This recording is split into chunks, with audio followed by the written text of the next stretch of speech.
discutiremos la importancia de las citas y las referencias adecuadas, los diferentes estilos de citas disponibles y cómo usarlos de manera efectiva en su trabajo.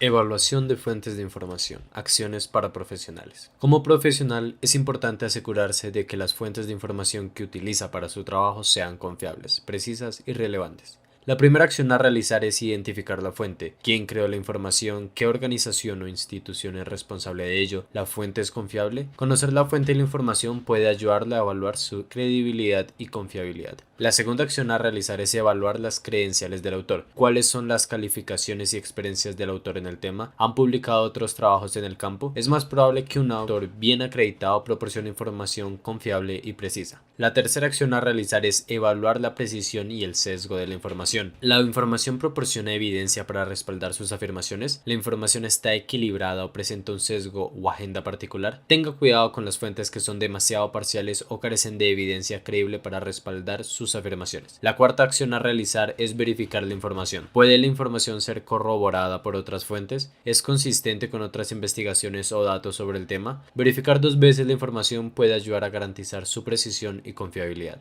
La evaluación de las fuentes de información requiere una cuidadosa consideración de la fuente, las credenciales del autor, la precisión y el sesgo, y la verificación de la información. Al tomar estas medidas, los profesionales pueden asegurarse de que están utilizando fuentes de alta calidad para respaldar su trabajo.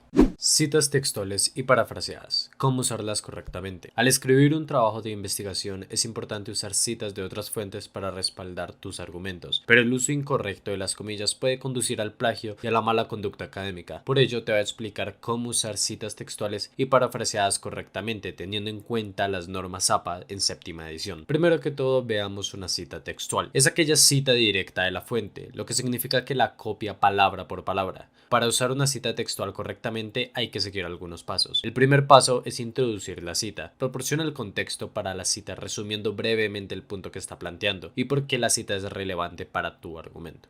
El segundo paso es incluir la cita. Aquí tenemos dos opciones. Si la cita contiene menos de 40 palabras, debe incorporarse al texto y encerrarse entre comillas dobles. Si se inserta la cita en medio de una oración, se debe terminar el pasaje con comillas. La fuente de la cita se debe citar entre paréntesis inmediatamente después de las comillas y la oración debe continuar allí. Si la oración no lo requiere, no se debe colocar signos de puntuación adicionales. Por otro lado, si la cita comprende 40 palabras o más, hay que mostrarlas en un bloque de texto independiente y omitir completamente las comillas. Comienza la cita en un bloque, en una línea nueva y con una sangría de media pulgada en el margen izquierdo, en la misma posición que un nuevo párrafo. Si hay párrafos adicionales dentro de la misma cita, hay que colocar la sangría a primera línea con media pulgada adicional. Se debe utilizar doble espacio en toda la cita y al final se debe citar la fuente y el número de página o párrafo entre paréntesis después del signo de puntuación final. Aquí podemos ver dos ejemplos de cita textual corta que tiene menos de 40 palabras en donde se hace tanto énfasis en el autor como énfasis en la cita. Podemos ver que en los dos se coloca el nombre del autor, la fecha y la página, además de que se utilizan comillas dobles. Por otro lado, aquí tienes un ejemplo cuando la cita aparece al final de una oración. Aquí vemos un ejemplo de una cita textual larga en el cual se puede apreciar que comienza en un nuevo bloque y al final se realiza la cita respectiva.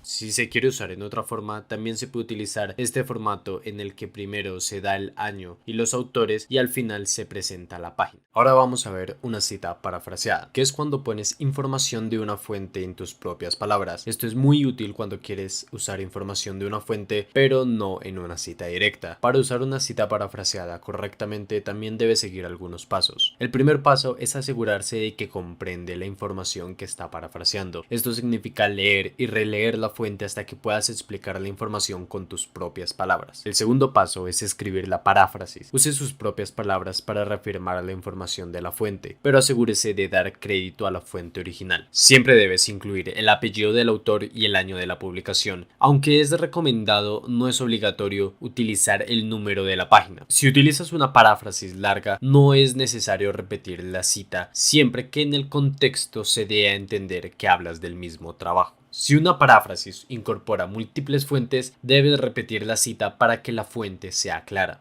La importancia de los derechos de autor para los profesionales en la preparación de documentos. Como profesional, es importante tener en cuenta los derechos de autor en cada documento que prepare. Ignorar las leyes de derechos de autor puede tener consecuencias legales y financieras que pueden dañar su reputación y su carrera. Ahora te explicaré por qué es importante tener en cuenta los derechos de autor en cada uno de los documentos que realices. Primera razón, evitar el plagio. Una de las razones más importantes para tener en cuenta los derechos de autor en la preparación de documentos es evitar el plagio. El plagio es el acto de usar el trabajo de otra persona sin darle el crédito adecuado. Al tener en cuenta los derechos de autor, puede asegurarse de que no está utilizando accidentalmente el trabajo de otra persona sin permiso, lo que puede dar lugar a acusaciones de plagio. Segunda razón, protección de la propiedad intelectual. Otra razón para tener en cuenta los derechos de autor es proteger su propia propiedad intelectual. Cuando crea un documento, automáticamente posee los derechos de autor de ese trabajo. Al tomar medidas para proteger sus derechos de autor, como registrar su trabajo con las autoridades correspondientes, puede evitar que otros usen su trabajo sin permiso. Tercera razón, evitar consecuencias legales y financieras. Ignorar las leyes de derechos de autor puede tener consecuencias legales y financieras.